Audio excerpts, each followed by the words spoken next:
Part 1. Foundations. Let's start with a question that justifies this entire course.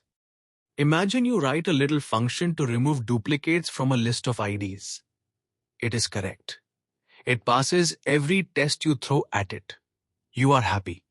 Then you run it on a real dataset, 1,000,000 rows, and you go make a cup of coffee. You come back and it is still running.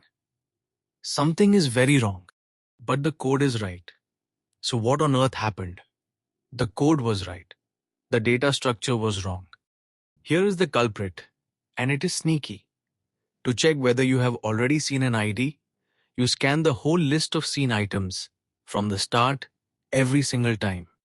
When the list is small, that costs nothing. But the list grows as you go. By the millionth item, each check is scanning almost 1,000,000 entries. A loop inside a loop. We call that quadratic. And 1,000,000 times 1,000,000 is 1,000,000,000,000 comparisons. No wonder the coffee went cold. Now watch this, because it is lovely.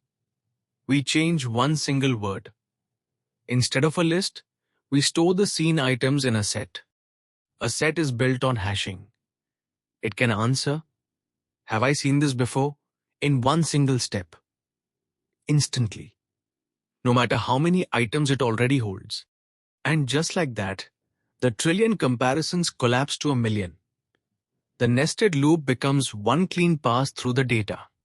Same code, same answer. But 3 hours just became 3 seconds.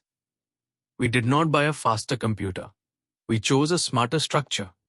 And that, right there, is the whole promise of this course. The structure you choose is the speed you get. So let's go and learn all of them.